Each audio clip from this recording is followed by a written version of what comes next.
DAW Nation, welcome to this week's episode of In the DAW with Urbanstep breaking down his song, Somebody. In this episode, you're going to learn about how to make dubstep in FL Studio, how to use plugins to help you write melodies, whether to start with the drop or the melody first, and so much more. And as a bonus, we are also giving away the FL Studio project file for this song. Link in the description. So DAW Nation, let's get into all of this right now.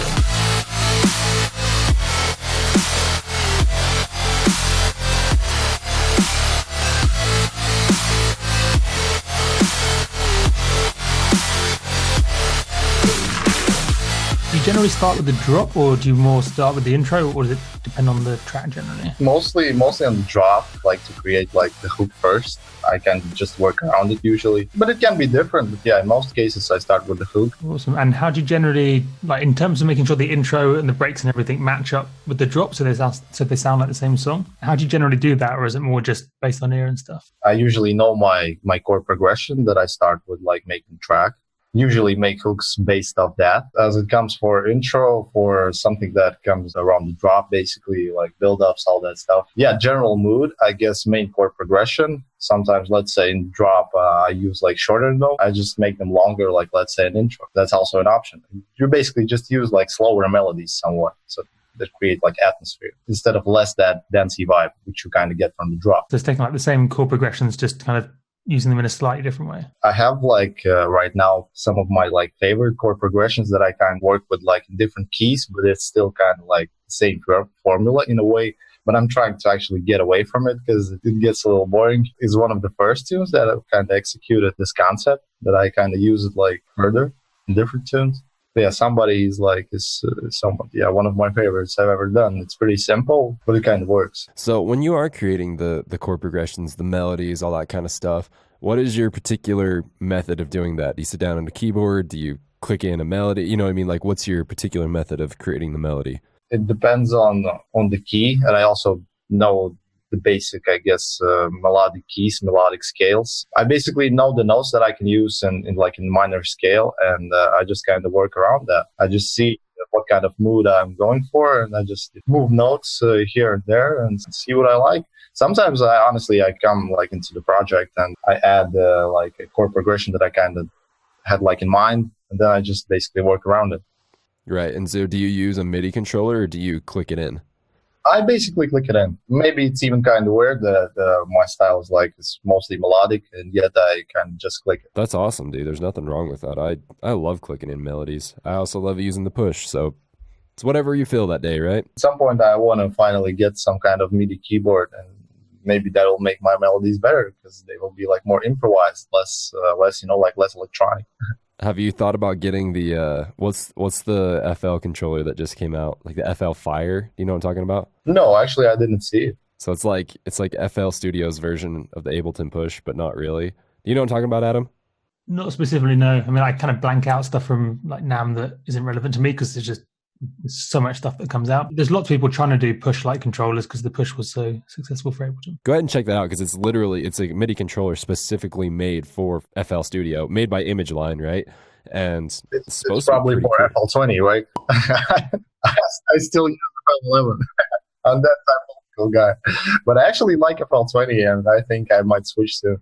Do you know the differences between FL11 and FL20? I have no idea. Do you know? Well, between like FL20, I think it's the workflow. It looks a little bit more similar to Ableton. Yet the thing is, like, I like Ableton's workflow, yet I kind of don't like the interface, like in general. I know it kind of doesn't stick to me like that well. I tried like vocal recording, rap recording through Ableton. That is what I like. But like mixing tunes, like actually like making tracks, I kind of haven't come to that. Because I'm not that familiar with FL, so like on each of these tracks, is there lots of processing? I'm not quite sure I can see from this view. Or... Well, not that much. Let me show you like the intro, like basically the first. But it's just basically pure Nexus. It's nothing else, as I remember. And it was basically, just a filter.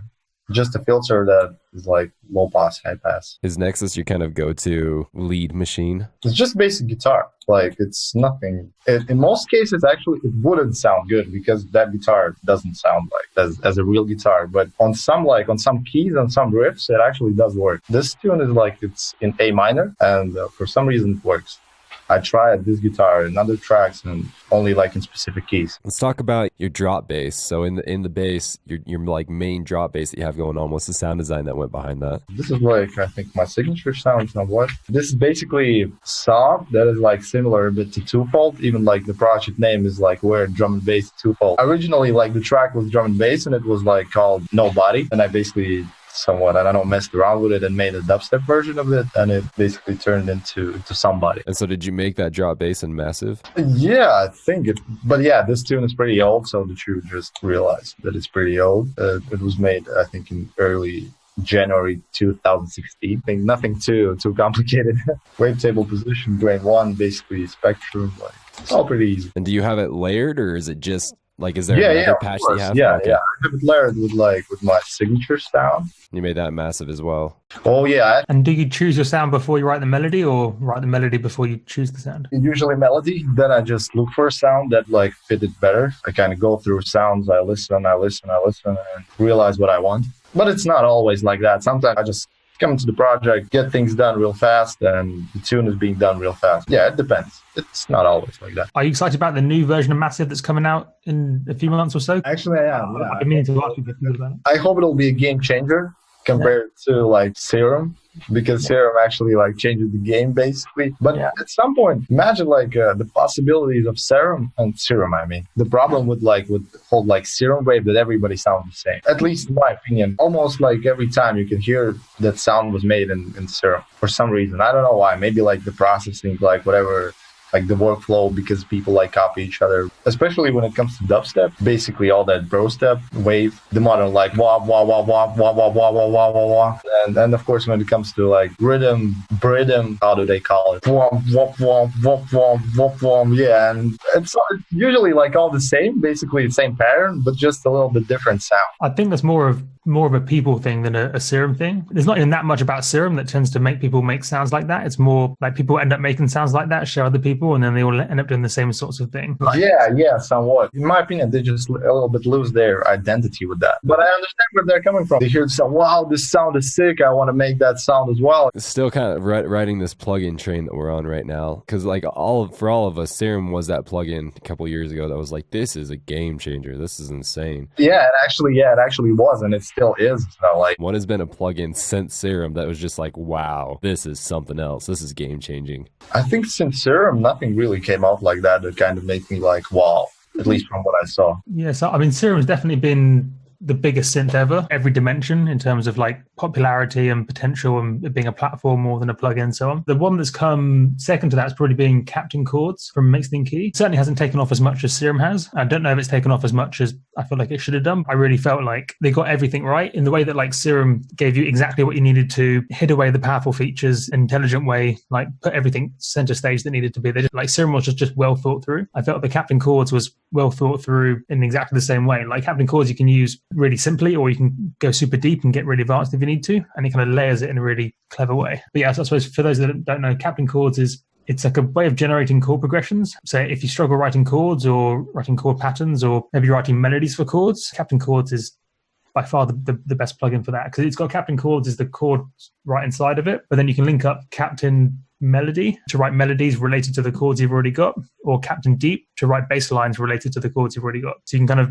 write a chord progression with help using the plugin, and then load up, say, Captain Deep, and it will automatically generate a bass line for you. So you don't have to worry about working out, like, what's my root note for my chord progression. Like Captain Deep will literally talk through plugin magic to Captain Chords and literally work out like what notes do you need for the bass line, and even suggest like rhythms and stuff as well. So there are loads of chord plugins and lots of them are really good, but they don't quite sort of get it perfect in the way that like Serum got it perfect. Well, when it comes to like processing VSTs, actually quite some were pretty useful. Glitch 2, Effectric, Tube Saturator. Now that is like my treasure. Let's say you get like a simplistic sine wave bass, like sub bass, and you just put like Tube Saturator on it and basically work around it, and it becomes like fat sound instead of something like that just really pretty thin. Well, whole room for reverb is also pretty awesome, but it's not that easy to configure in my opinion. You're right, because Serum was the one that just like absolutely shattered everyone's reality. Yeah, right underneath that, kind of the plugin and slash plugin company that really kind of like really redefined sound design and like production, in my personal opinion, was Zynaptic. Zynaptic Morph is one of the coolest plugins I've ever seen in my life. They have like other ones that are just like, they're from an alien planet. Like those plugins, I don't even know if I can ever understand what they do, but like the sounds that come out is just unreal. You know about Zynaptic Morph, Multiplier. What is it? I don't even know. I did the main video for Plugin Boutique about it, so I'm pretty familiar. So Morph basically takes two sounds and then like morphs them together, but importantly, it morphs them together in a pretty, well, it is a totally unique way. If you take a normal plugin, most of the algorithms that do almost all of the processing are pretty standard. So the way that 99.something% of plugins are made is they take existing algorithms for filters, existing algorithms for oscillators and so on, and then they just sort of repackage them up. Simplistically, the reason why most plugins sound the same and don't really sound that innovative, generally speaking. But there are a few companies like Zynaptic that are actually making new algorithms to kind of literally make new sounds. So in the case of Morph, instead of approaching sound design from the perspective of like starting with two waves and then trying to manipulate them and process them and so on, with Morph, you take two different samples and then you morph between them to create this literally totally unique sound. So it's first of all a different way of approaching sound design. Instead of thinking about the processing, you're thinking about what samples can I use, which just kind of gets your brain thinking in a whole new way. But then also fundamentally, it is literally creating sounds you can't create in any other way because this Morph algorithm is totally unique. Yeah, it's like generally one of the handful, literally less than 5 plugins I own that actually make sounds you can't make in any other way. Do you find you're creatively held back by your version of FL or not at all?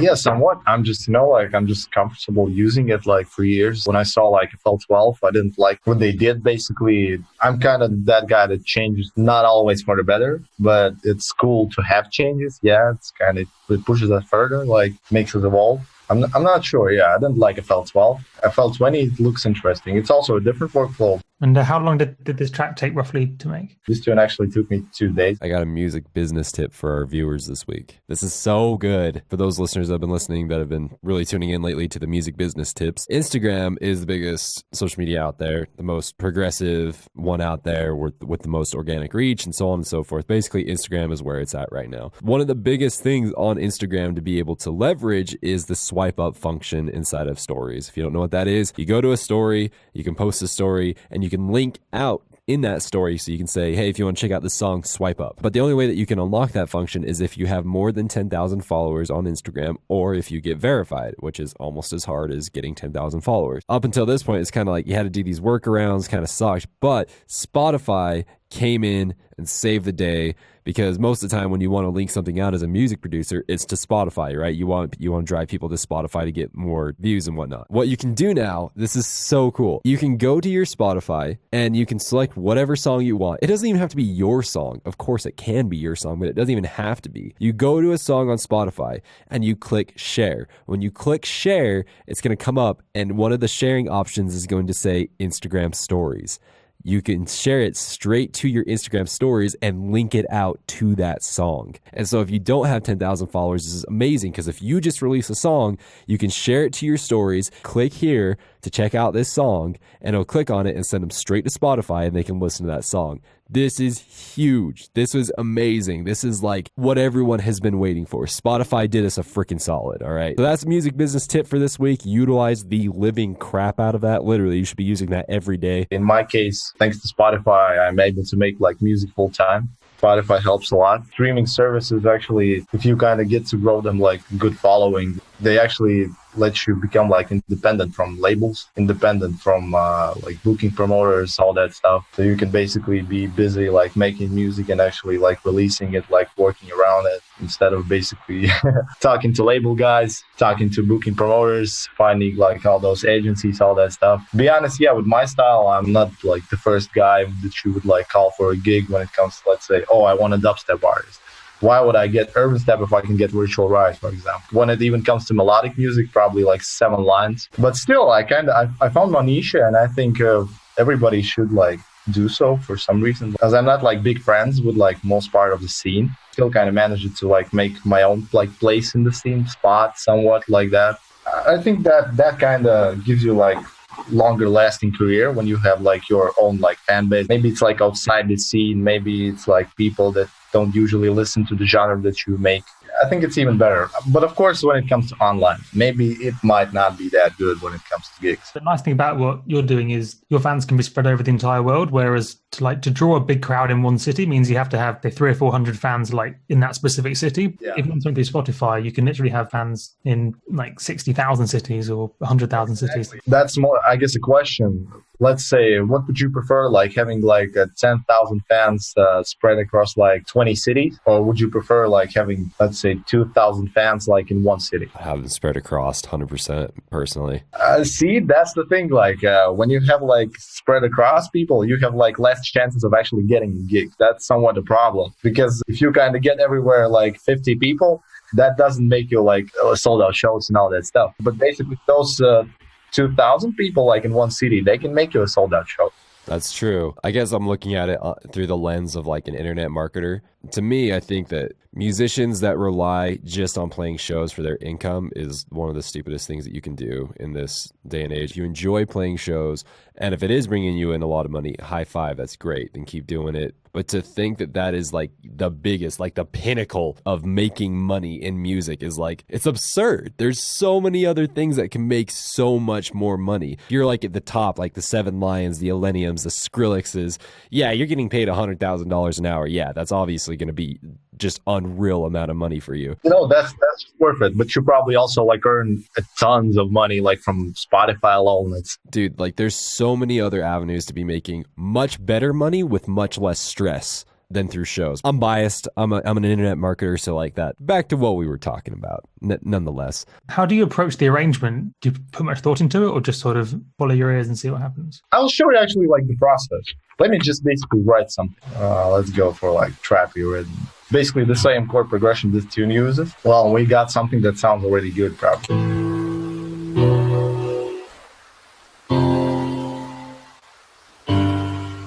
Well, that's more like for the intro.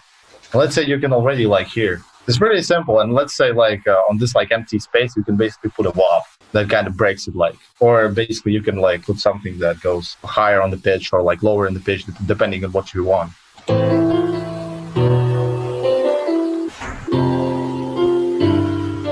See, basically when you're in key, you kind of know what you're doing.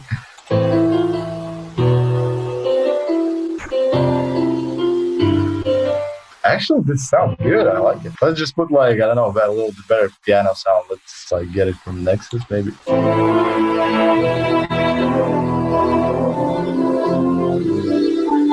Basically, actually, like process something like this is my like usual process. I started like with the bass notes and then just like work around them. And I honestly, for some reason, I stopped liking like regular chords like that are like 3 notes and up to 3 notes. I basically like 2 notes. I don't know, for some reason. Maybe it's like it's guitarish type of thing, maybe come from metal. I think it's pretty common in there. In a way, this is my formula to how I approach mostly music. Yeah, I can sometimes use absolutely like different ways, but this is like most like common my formula. It's pretty, yeah, just working around with rhythms. But yeah, that's like the basic process. In somewhat similar way, I basically made this track and like I guess most of my tracks. I don't think that you should like overcomplicate things. I think that's somewhat a problem. Producer circle tend to overcomplicate things. Hey DAW Nation, hope you enjoyed this episode of In the DAW with Urbanstep breaking down his song Somebody. If you're interested in the AU5 Ableton Sound Design course or in the free mini AU5 Ableton Sound Design course, links down in the description, or you can simply go to courses.inthedaw.net. That is courses.inthedaw.net. Also, if you want to join our Patreon where you get exclusive perks, go ahead, link in the description. Also, if you want private lessons, there is a link in the description as well. And if you want to suggest someone to come on the show, link in the description. They're all down there. They're all waiting for you. Not to mention that if you want the FL Studio project file that we went over in this episode, totally cool. There's a link for that as well. And finally, DAW Nation, I just want to say, hey, go check out Behind the DAW. That is our companion podcast to the series. It's where we focus more on the emotional, philosophical, artistic, and music business side. Recently, we just had Rogue, who's been around for freaking ever in the dubstep scene. In the Rogue episode, we talk about, is it okay to produce different genres underneath one brand, how to avoid fear-based decisions in making music as well as in life, and how to grow thick skin in an industry that will tear you apart if you let them. There is a link in the description for that, as well as the entire podcast. You can listen to it on iTunes, Spotify, Google Play, Deezer, SoundCloud, wherever you want. If you click the link in the description, it will ask you where you want to listen to it, and then it just takes you there. It's beautiful. It's actually black magic.